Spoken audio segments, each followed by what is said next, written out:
All right, so we got why did all the Primarchs hate the G-Man, the G-Boy, the G-Goat? Let's go to the video. G'day guys and gal. It's no secret that some Primarchs were more liked than others. True. Sanguinis was universally loved, Horus universally admired, and Ferris universally respected.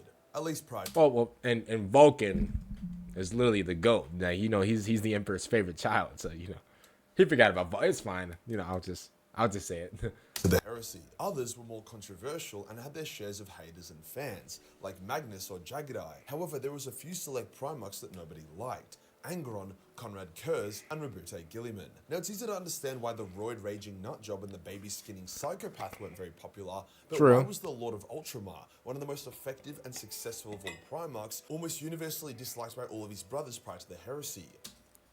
I mean, well, if he was successful, then that's like an automatic. That might be like the automatic answer right there. I mean, because let's be real, right? In the world that we live in, or just in fiction or whatever as well, when you're like a really like successful guy or whatever, bro, let's just keep it real. Or a successful woman, like you are. I don't want to say that you're automatically hated or nothing like that. But like, if I'm being completely real with you, you are like people. A lot of people don't like success. It is what it is. I'm right, and I'm not even trolling whatever. This is the truth.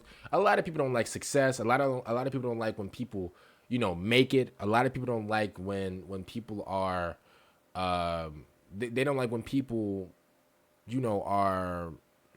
They don't like when people win. Basically, that's what I'm trying to say. I mean, that's it. Why did all the Primarchs hate Roboute Guilliman? Before we get started, you may remember me talking a fair bit about Dice Dioramas last month, my new membership platform where we give away an epic diorama every month. We've given away a 1/6 Titus statue, an epic 29 model Lion vs Angron diorama, and we're now wrapping up building our legendary Ryland. Shout out to everybody who's been watching all the videos. He's doing his ad right now. That's why I'm doing this. Make sure you guys like the video, subscribe to the channel if you guys are new, and make sure you guys follow my Twitch at the bottom of the screen. And let's get into it. Let's The go. next giveaway would be an absolutely insane $2,000, 3,000 point Blood Angel army that we're giving away this Wednesday, midnight Australia time. Now, being a DICE member means you're automatically entered into every single giveaway, with entries based on your membership tier. However, I know that subscriptions can be a bit cringe, so we've just unveiled our new boost feature. You can pay one time and one time only to enter into a specific giveaway. Basically, you can pick what type of boost you want, and then which giveaway you want the boost to apply to, and then bang, you'll be entered in with only one purchase, no lock-in. This will also grant you 30 days of DICE membership, which gives you access to our partner discount codes, our private Discord server where we host pro painter workshops, and more. Current members can also use this membership boost feature if they want to stack up some extra entries for a particularly spicy giveaway they're interested in. So if you're a bronze member and you're creaming for a Blood Angel army, you can diamond boost your account to maximize your entries for the month. You can also stack boosts on top of each other if you're really fucking keen for a particular giveaway. But yeah, no more commitment if you don't want to. This is also a great opportunity to try out Dice Dioramas and see if you like the community. You can do a bronze boost for only one $10 payment, get access to the Blood Angel giveaway and other benefits, and then at the end of the 30-day boost period, you can see if you want to stay on or not. But yeah, massive Blood Angel giveaway this Wednesday. Still time to join DICE or get a membership boost for your chance to win. Link below to join or find out more. Today we'll discuss why Guilliman was so disliked by his brothers, both loyalist and traitor. A lot of the focus will be pre-heresy, as obviously post-heresy the hatred is more understandable. Let's get into it. Let's get into it. Here we go. Let's go. Let's find out. Let's find out.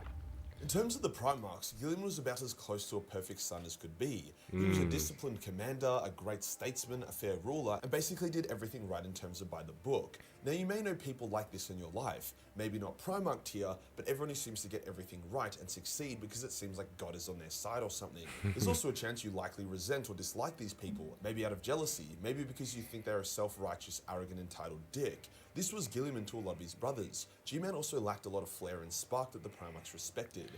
Told you. At the end of the day, like, and it's all about how you like look at things, because at the end of the day, how I see it is like, okay, let's say for example, for example, somebody like Guilliman, right? But in real life, you know, somebody who are always by the rules, who play by the rules or whatever, who wins, like most of the time or whatever.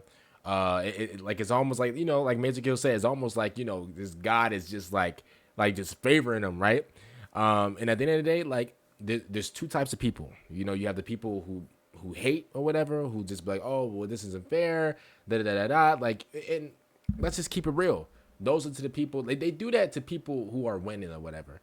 And then you have the other people who are just accepting of what it is. Most likely they're like inspired or whatever.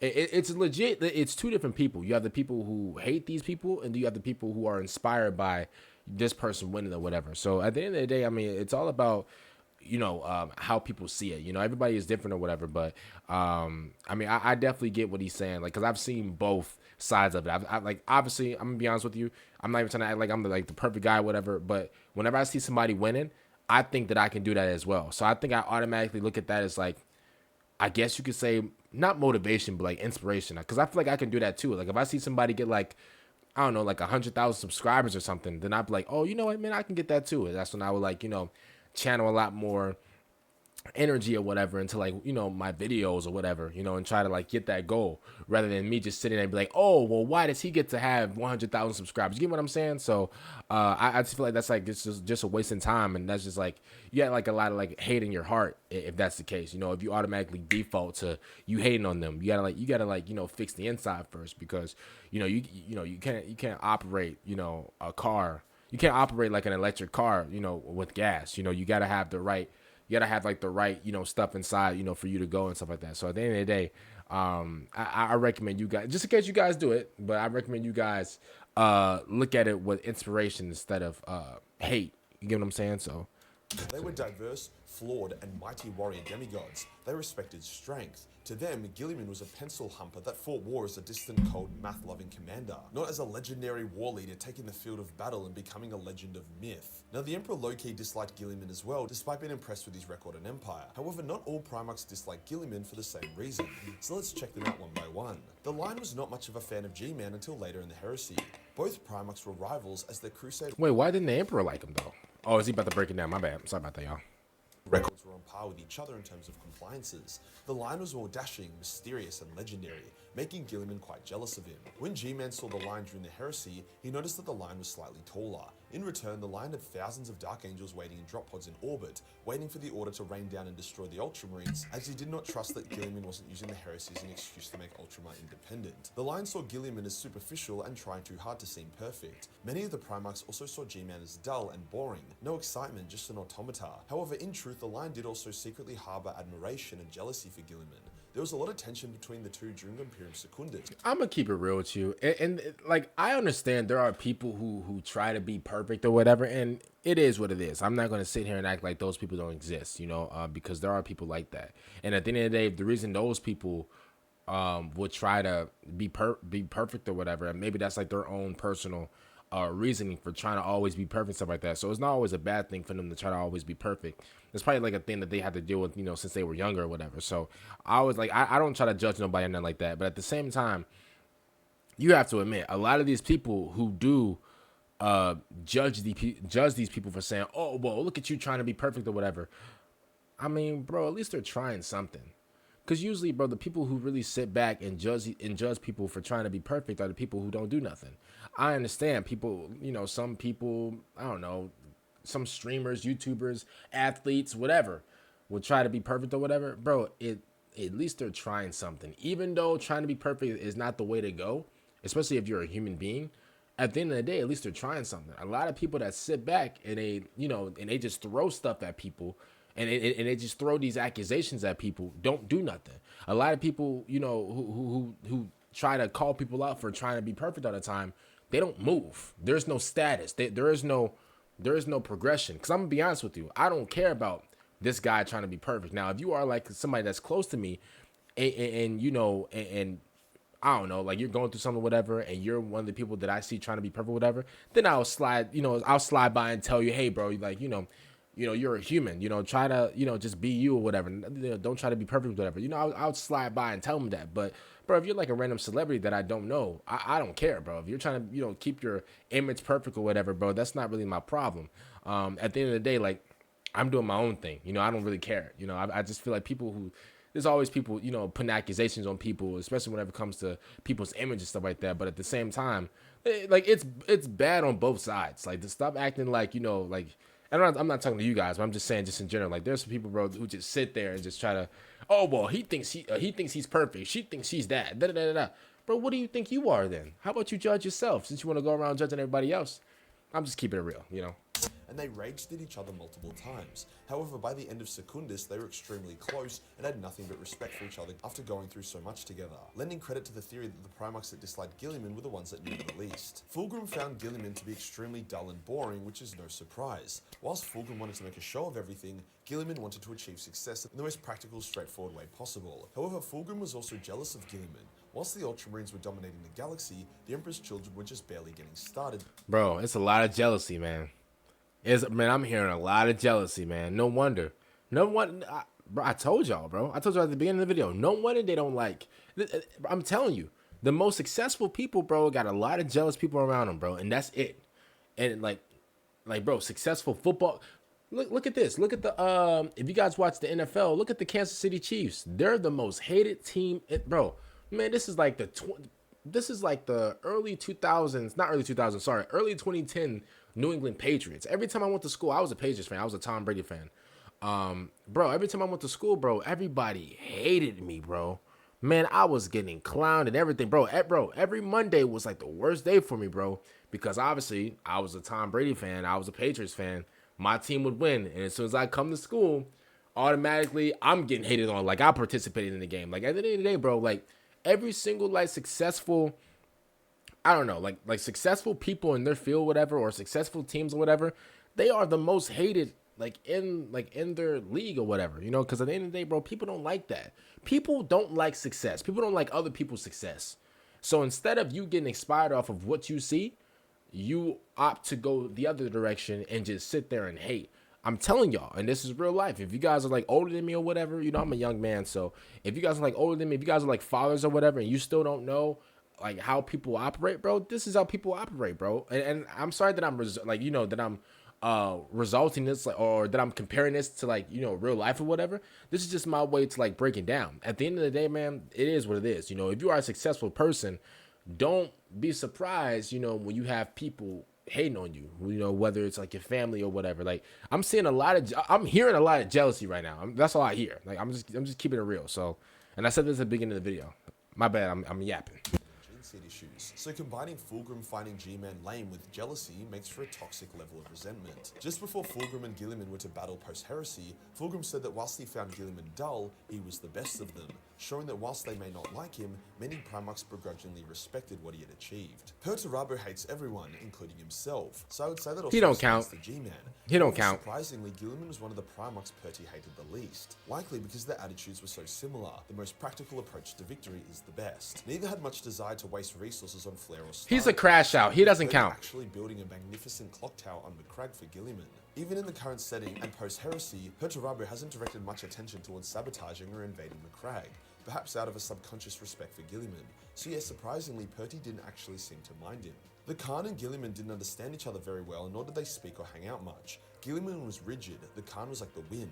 They were almost as opposite as physically possible. Despite this, Guilliman admired the hell out of the Khan, but we don't know how the Khan felt. However, it's likely that he liked some things about Guilliman, like his empire being founded on respect for its people, whilst he disliked other things, such as the predictability and rigidity of the Ultramarines. Now, whilst Russ was definitely one of the Primarchs that found Guilliman and his methods of war boring, they actually got along pretty well. Guilliman thought Russ was awesome, and that his loyalty to the Emperor shamed the rest of them. Guilliman was envious of Russ's free spirit, and how he just said what he wanted all the time, whilst Guilliman was always playing the role of the political statesman who had to measure every word and sentence. There's a lot of examples of Guilliman liking Russ and speaking highly of him. You know what? I think Guilliman is he's like the older brother. I think he plays like the part of like I think his whole character is like an older brother. And if you guys have an older brother or you are like the older brother, you know what I mean. Like you're always trying to like, you know, you go by the rules, you know, you try to respect everybody, you go by the rules, you try to be successful. You are a by the book guy. That's what you are. If you're the older brother, you know what I'm talking about. You are a by the book guy. You try to stay out of like, you know, the way or whatever, but still like keep your eye open for like, you know, your family or whatever. You try to, you know, not be perfect, but at the same time, you try to be successful.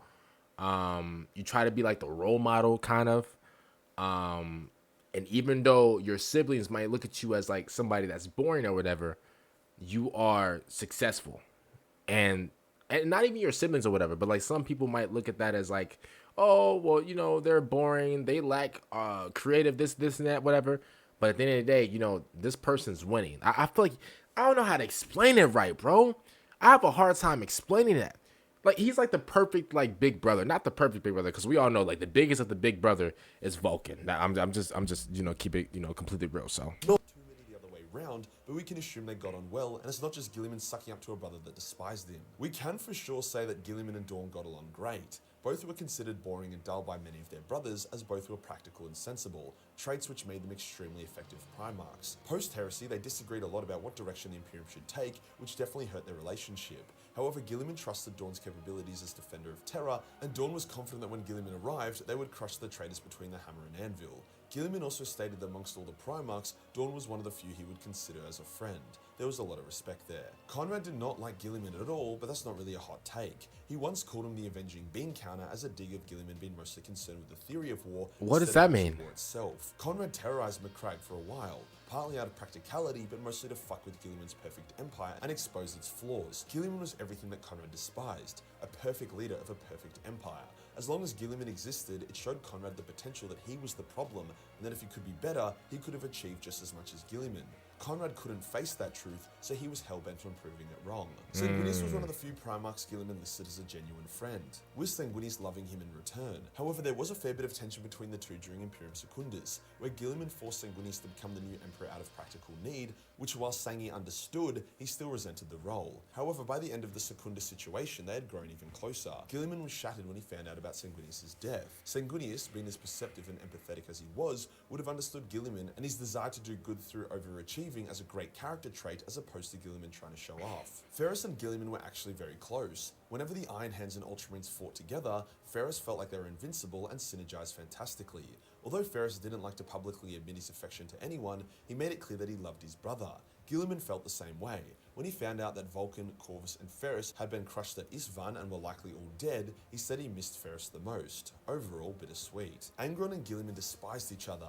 G-Man saw Angron as a mindless living weapon that had no purpose beyond war and death. I mean, he's a crash out. Like we know Angron's story. He is legit a crash out. Like we know that. Angron saw Guilliman as an arrogant wanker who thought he was better than everyone else. Just as bad as the High Riders who enslaved Angron when he was young. Going to war with each other didn't make things any better, with Angron attempting to viciously kill his brother, who he saw as weak. Mortarion didn't have particularly strong feelings towards Guilliman pre-heresy, as Guilliman was not a Psyker. Mortarion just thought he was dull and boring. However, with the Plague Wars in the recent setting, the brothers have formed an intense hatred of each other as they fought to destroy each other. When Mortarion found out Guilliman was being revived, he didn't take it too seriously, and he said he would have preferred a different, more interesting loyalist Primarch to return, like the Lion. Magnus and G-Man got on quite well pre-heresy. They were both quite progressive and shared a love of knowledge and learning. Prospero and McCragg were both shining beacons of what the Imperium could be after the wars were over. However, Guilliman became disgusted with Magnus after Magnus showed no self-control and dived too deep into the warp. After this, Guilliman thought Magnus was too arrogant. Magnus thought Guilliman was insignificant and weak and had no right to look down on him. Let's just say that post-Great Crusade, Magnus was an extremely insecure man. Pre-heresy, Horus and Guilliman got along great, with Horus being only one of 4 Primarchs G-Man considered a friend. Although their friendship vanished during the heresy, they still respected each other's supreme commanding abilities, with Horus being extremely wary of the threat of the Ultramarines, whilst Guilliman carefully considered each and every move he made against Horus, knowing his brother was brilliant at war. They never... Okay, I mean, so they definitely respected each other. Okay, I understand that. Okay, that's fire. That's definitely fire. Okay. Develop an intense hatred of each other, with Horus believing that upon killing the Emperor, Guilliman would bend the knee to him. A delusional thought perhaps born of a subconscious desire to have Guilliman on his side. On the other hand, Guilliman and Lorgar hated each other, but it wasn't always so. Guilliman pitied Lorgar and his religious fanaticism. Lorgar thought Guilliman hated him, and he thought the Lord of Ultramar took pleasure in the raising of Monarchia. As such, Lorgar hated Guilliman with every fibre of his being. Hence, Lorgar was shocked and mortified when he finally faced Guilliman in battle, only to realise that G-Man never despised Lorgar until Lorgar attacked Ultramar. It's that classic saying, man. There's 3 sides of the story. There's your side, there's my side, and there's the truth.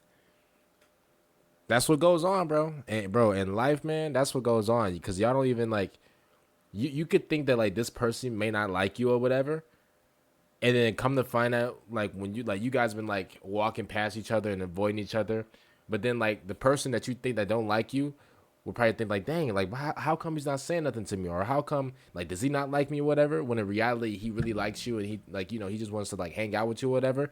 And then like you guys meet up one day and you're like, damn, bro, like, so what's going on? Like, is there beef or whatever? And you're like, oh, no, bro, I just wanted to, just chill out with you, whatever. It's like a big, just like, it's like, it's legit like two different perspectives that like, that all humans go through. It's legit crazy. I don't know.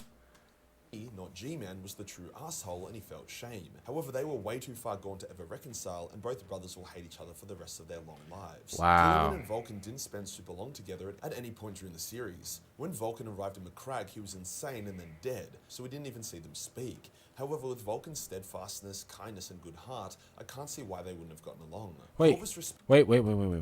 I'm sorry. Wait, hold up. Man was the true asshole and he felt shame. However, they were way too far gone to ever reconcile, and both brothers will hate each other for the rest of their long lives. Guilliman and Vulcan didn't spend super long together at any point during the series. When Vulcan arrived in Macragge, he was insane and then dead, so we didn't even see them speak. However, with Vulcan's steadfastness, kindness, and good heart, I can't see why they wouldn't have gotten along. They would have pieced it, bro. Bro, come on, bro. They would have loved each other, brother. Come on, bro. Corvus respected Guilliman greatly. When the two were playing simulated mock battles, Corvus managed to win the first few battles via using tactics Guilliman didn't expect, such as the power of civilian insurgents. However, Guilliman soon adapted, and Corvus could never beat him again. Corax also agreed with Guilliman's plan to break up the legions of the chapters after the heresy, so whilst they don't seem like beer buddies, I'd say overall they liked each other enough. Guilliman and Alpharius hated each other. G-Man believed the Alpha Legion were a bunch of backstabbing, dishonorable cowards who overcomplicated things, whilst the Alpha Legion saw the Ultramarines as a bunch of predictable douchebags. The Alpha Legion loved fucking with the Ultramarines and found them easy to infiltrate. Neither Primarch respected the other, even prior to the Horus Heresy, both believing their methods of war were flawed. So overall, only 4 or 5 Primarchs were on good terms with G-Man prior to the Heresy. He pissed off most of them at some point or another, and whilst he managed to end up forming a good bond with almost all loyalist Primarchs, the traitors despised the shit out of him, with Magnus, Fulgrim, and Mortarion all having a big crack at ending his life at some point or another. If you enjoyed the video and you want to support the channel, then shout out to Majorkill, man. This is definitely interesting. Obviously, Vulcan and the big G, man, they would definitely, piece stuff and stuff like that. But I'm gonna be honest with you, man. All I heard was just pure jealousy. That's all I heard, man. Comment down below. What do you guys think about this? I'm gonna see you guys every time out. Peace out, everybody.